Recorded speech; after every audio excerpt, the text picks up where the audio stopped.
Assalamualaikum warahmatullahi wabarakatuh. Salam olahraga.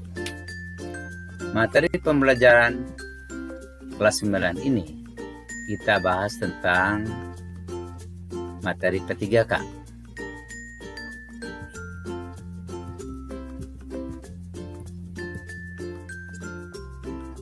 Materi P3K yaitu terdiri dari beberapa kegiatan yang menyangkut masalah P3K, di antaranya pengertian P3K, tujuan P3K, prinsip P3K, alat dan obat P3K, serta penanganan luka pada kecelakaan yang sering terjadi di masyarakat. Kita bahas yaitu tentang pengertian P3K, yaitu pertolongan sementara. Pengertian P3K yaitu pertolongan sementara yang diberikan kepada seseorang yang menderita sakit atau kecelakaan sebelum mendapatkan pertolongan dari tenaga medis atau dokter, yang sifatnya memberikan perasaan tenang kepada korban serta mencegah atau mengurangi rasa takut. Dan yang terpenting dalam pengertian P3K ini adalah mengurangi resiko bahaya yang lebih besar akibat dari kecelakaan tersebut.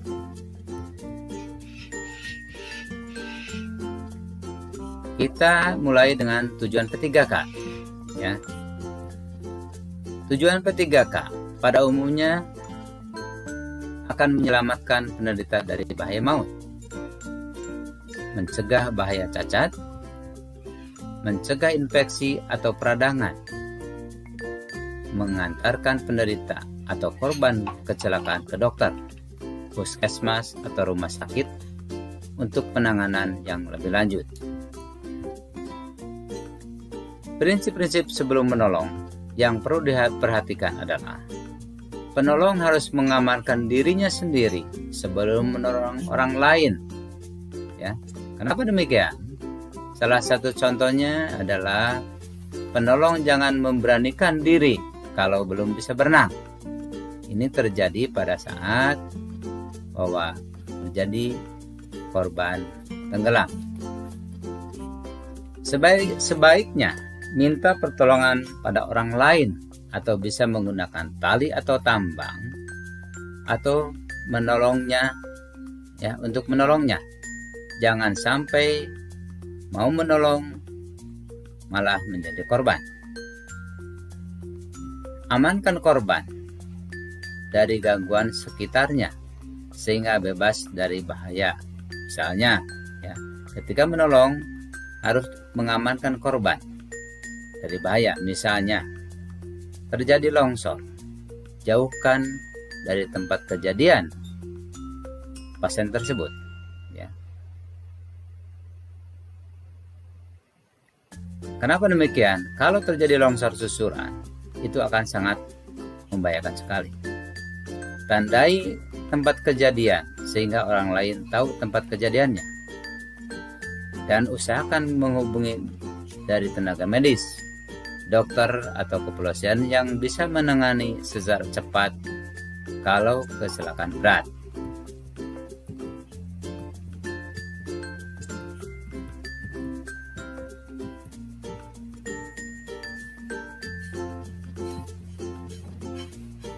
Penanganan P3K harus diperhatikan,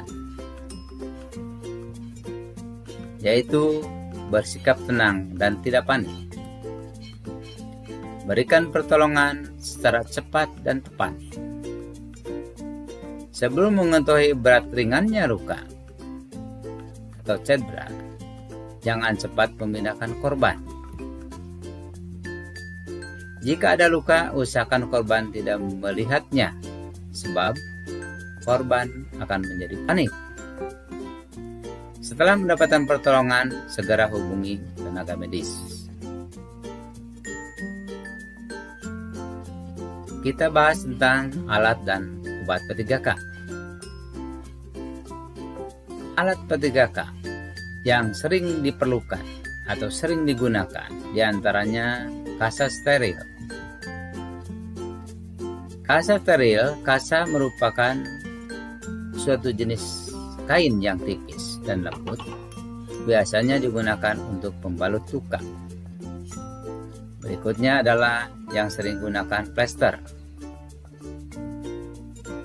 Plester digunakan untuk merekatkan kasa penutup agar tidak terlepas. Ada juga yang disebut dengan plester obat. Plester obat yaitu plester yang mengandung obat, biasanya untuk menutup luka kecil yang telah dibersihkan. Misalnya, lukanya adalah akibat teriris atau tersayat benda tajam. Pada permukaan plester terdapat lapisan yang mengandung obat.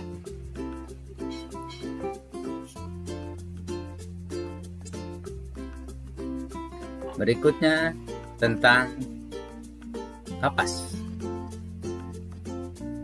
Kapas digunakan untuk membersihkan luka atau mengoleskan obat. Dan biasanya sebelum digunakan, kapas terlebih dahulu dibasahi dengan air bersih yang steril atau larutan pembersih luka. Setelah itu baru digunakan untuk membersihkan luka yang kotor. Berikutnya alatnya adalah gunting. Gunting digunakan untuk memotong kain atau material lain untuk perawatan. Senter. Senter digunakan untuk melihat luka tertentu agar lebih jelas. Misalnya suatu benda kecil masuk di dalam luka atau suatu benda masuk dalam telinga, maka dengan itu senter diperlukan untuk melihatnya supaya lebih jelas. Sekarang obat yang diperlukan dalam penanganan ketiga K. Obat dapat dilihat dan digunakan sesuai keperluannya. Misalnya obat luka ringan. Obat luka ringan misalnya terjadi untuk pengobatan luka-luka yang ringan sekali. Dan jenis obat ini diantaranya biasanya menggunakan obat merah atau merkurorom, betadine. Nah, obat ini adalah salah satu obat ringan. Sedangkan cara penggunaannya adalah bersihkan luka dengan obat pencuci luka atau air bersih terlebih dahulu, kemudian oleskan pada luka. Sedangkan kegunaan daripada obat tersebut adalah mempercepat penyembuhan pada luka yang ringan seperti tersayat benda tajam dan menghindarkan luka dari kotoran supaya tidak terjadi infeksi. Obat pencuci luka. Jenis obat pencuci luka adalah diantaranya Rivanol, alkohol 70%, water, dan cara menggunakan obat tersebut adalah pertama, bersihkan luka dengan obat pencuci luka agar bersih dan steril, kemudian oleskan obat pada luka tersebut. Dan kegunaan obatnya adalah mempercepat penyembuhan pada luka yang ringan seperti tersayat benda tajam dan menghindarkan luka dari kotoran agar tidak terinfeksi. Sekarang kita bahas lagi tentang obat luka bakar. Jenis obat luka bakar diantaranya bioplacenton, salep minyak ikan, dan lidah buaya. Lidah buaya sering ada di masyarakat yang bisa digunakan. Cara penggunaan obat tersebut adalah bersihkan luka dengan pencuci, kemudian oleskan obat luka bakar tersebut. Atau kita menggunakan obat tradisional, misalnya lidah buaya. Lidah buaya, potong pangkal daun lidah buayanya, biarkan sampai lendir keluar, kemudian oleskan pada bagian yang luka sampai merata. dan lakukan pengulangannya. Kegunaannya adalah mempercepat penyembuhan luka bakar. Sekarang kita bahas materi berikutnya adalah kecelakaan yang terjadi dan cara pertolongannya. Pada bagian ini akan mempelajari berbagai kecelakaan yang sering terjadi dan cara pertolongannya. Akibat dari kecelakaan diantaranya shock, pernapasan terhenti, luka, patah tulang, terkena arus listrik, dan pingsan. Yang akan kita bahas adalah pendarahan. Tiap-tiap luka akan terjadi pendarahan. Pendarahan dapat terjadi di dalam dan di luar badan. Supaya tidak terjadi infeksi, harus ditangani secara cepat dan tepat. Tindakan pendarahan luar. Yang pertama adalah menekan dengan pembalut tekan. Cara melakukannya adalah di atas luka ditekan kain kasak. Ya, di atas luka ditekan kain kasak. Kemudian dibalut dengan kain pembalut. Kain kasak akan menutupi dan menekan darah yang keluar.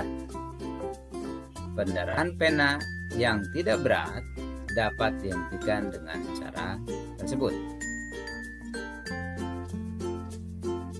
Metode kedua, menekan dari atas tempat tekanan, yaitu kalau terjadi pendarahan arteri dan pendarahan lain yang tidak dapat dihentikan selama 5 menit dengan pembalut tekan, maka tekanan harus dilakukan pada tempat tertentu, yaitu tempat di mana arteri menyerang pada tulang.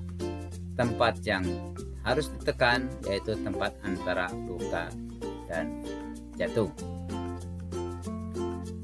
Menahan dengan pendarahan tourniquet. Nah, ini perlu diperhatikan.